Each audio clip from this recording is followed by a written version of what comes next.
Does this feel familiar? I got it. You can do it. Oh, you can do it. Oh. Have you ever felt so overwhelmed that you just feel paralyzed? Maybe the dishes keep piling up, the emails keep coming, your brain feels like it's buzzing, and no matter how hard you try, you just can't get going. I gotta get up, I gotta get up, I gotta get up, I can do it, I can do it, I can do it, I can do it. Probably won't take that long. How long would it actually take? Let's do it. All right, Christy. You need to get up off this ground. You need to put on some PJs. Let's go, okay. Christy just spent 2 hours frozen on her porch. You start wondering, what's wrong with me? Like, why can't I just do the thing? But here's the truth. Nothing's wrong with you. Your nervous system is just overwhelmed, and it's hitting the gas and the brakes at the same time. So in this video, I'll show you 5 small practical nervous system shifts to help you get moving again, gently, without shame. So whether you have ADHD, depression, burnout, or whatever's stopping you, we're gonna take a nervous system friendly approach to getting started and getting stuff done.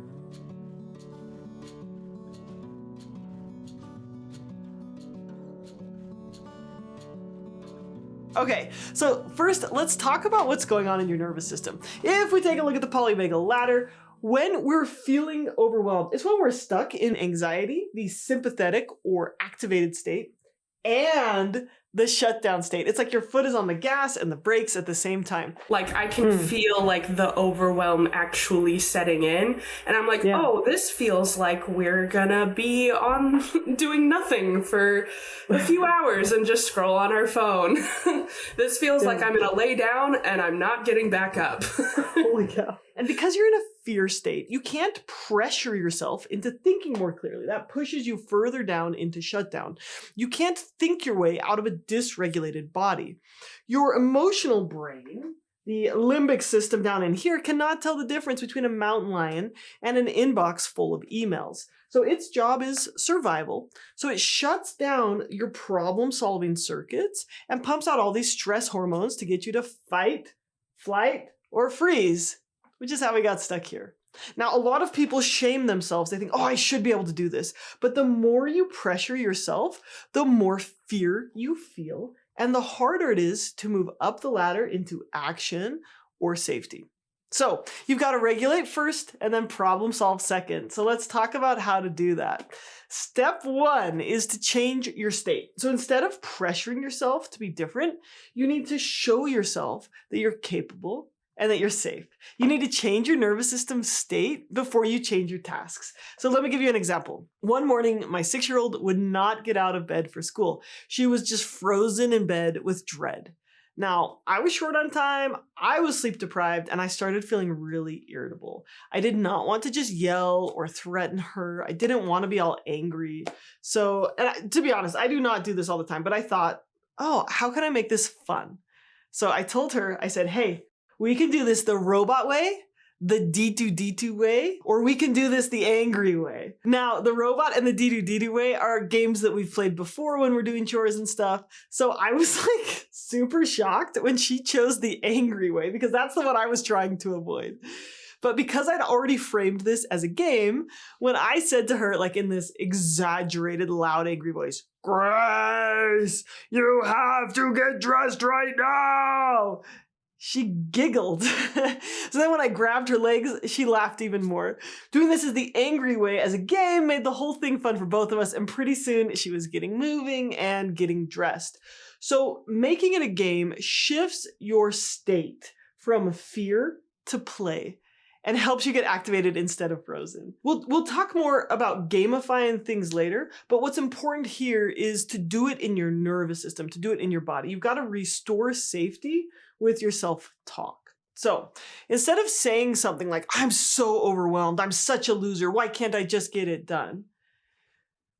All of that adds more fear, which keeps pushing us down this ladder, right? Instead, you might use some positive self-talk like saying like, okay, there's no fire here. There's no fire. This is not life or death, okay? I'm not a bad person. I'm just having a hard time prioritizing right now. So you got to use like positive framing in your talk to yourself to help you change the direction of this arrow from like more and more fear to like more and more safety. I've had to learn this skill over a very long period of time. Like over this, I've been practicing it this whole year, and I still have to like intentionally do it. When I'm actually overwhelmed, like I'm in the middle of it, like I can't do anything. I have to first regulate myself. Now let's talk about how to change that state in your body. ADHD brains often get stuck because they're understimulated or overstimulated. Anxious brains often get stuck because they're flooded with stress chemicals. So before doing anything, let's provide the body an opportunity to change states. Anything that provides more action or more sense of safety helps. So there's a couple things you can try. One is slowing down your body and taking a breath, or adding in some vibrations like tapping your face or humming or singing. All of this can help send a message to your nervous system that you're safe. Or even just talking to yourself can help. Now, for me, when it comes to deep breathing and slow breathing and calming myself down, this honestly, literally does not work that well for me. And here's why. One of the interesting things about the polyvagal ladder is that most of the time we have to move through activation to regulate. So for me, I'm usually only able to calm myself down after some kind of movement, like going for a short walk or doing some jumping jacks. When you move your body, it helps your nervous system shift from shut down to the activated state. There's some other things you can try too, like sensory stimulation, changing that sensory environment for yourself. This could look like drinking some really cold water, putting on some high energy music, maybe changing environments like working from a coffee shop or a library. So the important thing to remember is you're not lazy. Your brain needs a state shift to unlock action. So you regulate your nervous system first. Your brain is kind of like a child. It listens more to what you do than what you say. So you can't just tell yourself, I'm safe, I shouldn't feel this way. That doesn't work. You have to show your nervous system that you're safe and capable by doing something with your body and your senses. Just telling myself, oh, I can do it, is not as effective as actually like doing mini experiments over and over and over again and having evidence every single time. Oh, I did it. Oh, I did it. Oh, I did it. Yeah. Maybe this next time I can do it again. So it's not just about like getting calm. The goal here isn't just to be calm all the time. It's about taking your foot off of the brake so that you can get some action done. Okay, so step 2 is externalize everything. Whether you've got too many projects at work, or your ADHD brain is like on fire, or you're a postpartum parent with a cranky baby and you have serious sleep deprivation, maybe your mind is firing off a million things that you should be doing. This literally feels like a survival threat, and it triggers the fight, flight, freeze response. Too many things to remember and pay attention to overwhelms your ability to sort and process. It feels like a threat. You can't hold everything in your head at once. Multitasking literally feels like a threat. If you think of your busy brain as a pen with 10 colors, being overwhelmed isn't laziness. It's like your brain is trying to push down all of the 10 colors at once, which means none of them work. Your brain freezes because it's trying to do everything at once. And that pressure is stressful, which adds to your overwhelm. And when you're stressed, your emotions turn down the thinking part of your brain, right? ADHD, one of the things with ADHD is it makes it really hard to filter tasks and figure out which one is most important. The recipe for overwhelm is too many tasks and lack of clarity. So what you need to do, instead of saying, I'm so overwhelmed, my life is so hard, it's not the tasks that are the problem. The clarity is what you need to do. You need to increase clarity. So you need to say, instead of saying, I'm overwhelmed, say, I need to decide what matters most and go slow. When you say this, I need more clarity. I need to decide what matters most. When you say this, your brain stops firing alarm signals and it starts organizing information again.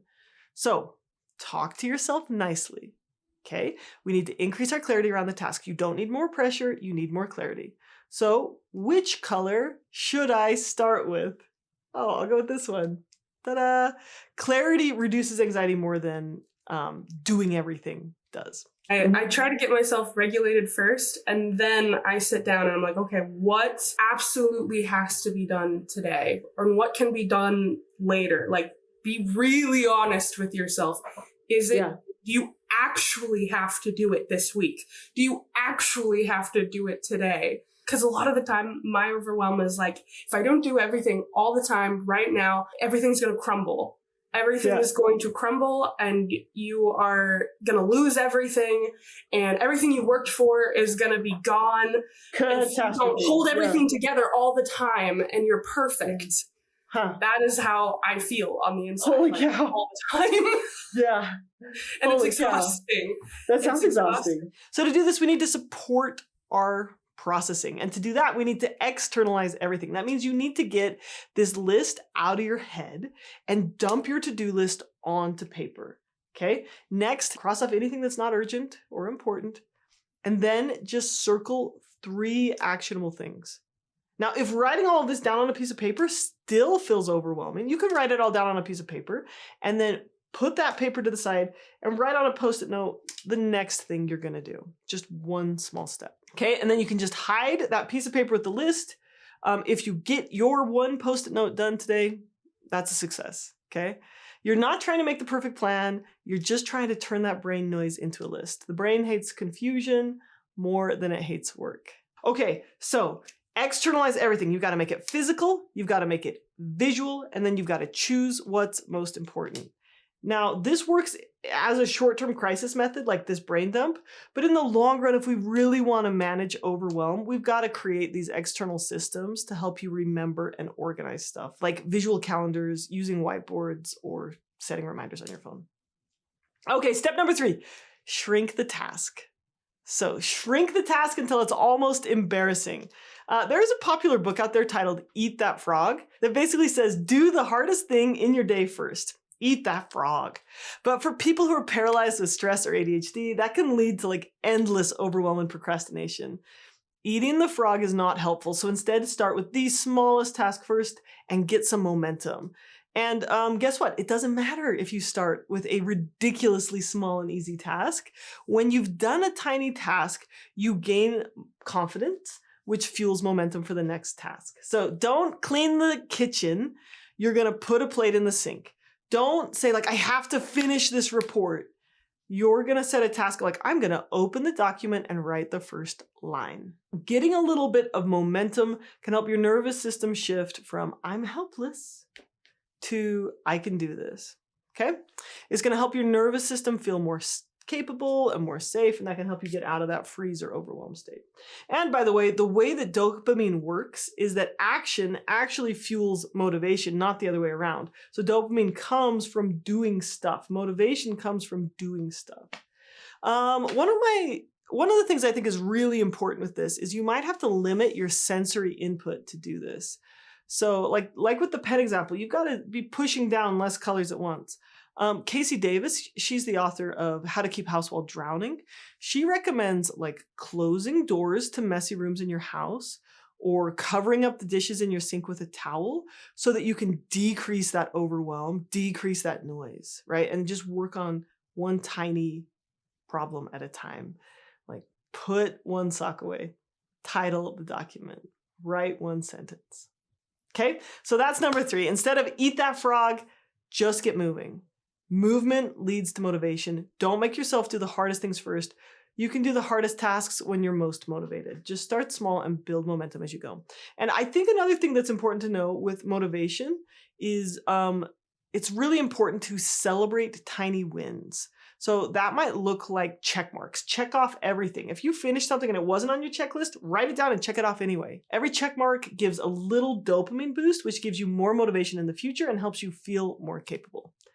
Okay, step 4, make the task more interesting, not more disciplined, right? You don't need more discipline. ADHD is not a motivation problem, it's a dopamine regulation problem. So boring tasks can feel physically painful to ADHD brains. You don't need more self-control. You probably need to make the task more interesting. And again, we're shifting states, but we're actually making them more intense instead of more calm. So you would ask, like, how can I add novelty? How could I gamify this? When I was a kid and I had to mow the lawn, I would imagine there was like an Olympic sport of efficient lawn mowing. Like, how fast could I do it while doing it well and making like the wheel of the lawnmower run just right along the last row that I'd mowed. And that was one way to gamify this, right? Gamifying is a great way to shift states and make tasks more fun. So Christy Newritson does this by filming herself, timing herself, dancing, doing it with friends. Does adding in filming and adding in intensity help you actually be motivated to do something? Yes, I would say it does make it harder, but it also adds more motivation. Yeah, like activation, right? Like movement, yeah. Yeah, because I get that reward, and like there's like this added like, oh, I'm being filmed at the same time. So it definitely adds like a fire underneath me to get it done. Yeah. And by the way, when she notices how long it takes, which is not that long, and she writes it down, that actually reinforces to the brain that tasks in general are surmountable. Another favorite creator is Danny Donovan. She has some really amazing ways to do this in her anti-planner planner. Look, I have it here. This is not a paid promotion. I just like Danny. Here's a few of my favorites. Use your microwave timer as a countdown clock. So you put like a warm drink or leftovers in for 2 minutes or whatever, and then you race to see how much you can clean in the kitchen in that time before your microwave chimes. The other one I really like is Procrastination Blackjack. You write down 3 small tasks that you've been putting off for a while, and then you play blackjack with yourself. If you hit a perfect 21, you don't have to do any of the chores. Woohoo! If you score 18 to 20, you do 1 task right away. If you score under 17, you do 2 tasks. And if you go over 21, you have to do all 3. I just think that's a fun game. Okay, body doubling is another great way to add novelty and support and motivation. I do this with gardening or other deep cleaning chores that I avoid. We schedule an hour with a friend and take turns at each other's houses doing these things. My ADHD therapist friend KJ offers virtual body doubling over Zoom, or even just like texting someone, be like, hey, I'm about to start cleaning my bathroom, or talking with them on the phone while you clean your kitchen. Like all of that can help. KJ, just by the way, KJ also helps with live calls for my members. My membership has 10 courses to help you regulate your nervous system and work through anxiety or trauma and build up your emotion processing skills. So if you want to learn more ways to process your emotions, check out the link in the description. Okay, step 5. This is the last one. Don't time plan. Time box. Planning a time to work on a task can feel really overwhelming because that can require you to kind of predict your energy, your focus, and your mood. Instead, try time boxing. Set a 10 to 20 minute timer and work until it ends, even if you don't finish the whole task. And this makes it easier because you know, like, this is not an endless task. It'll help protect you from like perfectionism and burnout cycles. So honestly, it's easier to get things done when you only have a few minutes or hours to do them. In grad school, I would rotate through dreary tasks. I would do like 30 minutes of research, and then I'd do 30 minutes of biking, and then 30 minutes of writing an essay, and 20 minutes to eat dinner, and then 30 more minutes of reading. So rotating those times can be really helpful. I think just forcing yourself to commit to something for 20 minutes is a great way to do hard things, and that's when I use my Pomodoro timer to help myself with this. So it's just easier when you say like, oh, I only have to work on this for 20 minutes, and then I can stop. Decreases that overwhelm quite a bit. I did this with my taxes. I thought they were going to be so hard and so painful. I forced myself to do them. They took too long, but it was less than I expected. Okay, so when you're stuck in overwhelm or ADHD paralysis, don't just try harder and be more organized. Do these 5 steps instead. Shift your nervous system state, externalize everything, shrink the task, make the task more interesting, or time box. Okay, is that too many ideas? You could just, if you're having a hard time getting started right now, pause the screen and do this.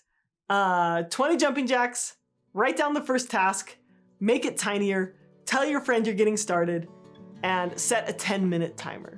Okay, there you go. That's how you're gonna get started. Just like making any change, you've got to start small enough that you know you can make it happen. I would love to hear your comments on one thing you did to start building motivation and momentum. Hey, thank you so much for being here. I really appreciate the work you're putting in to becoming a better person every day. And thank you so much, and please take care.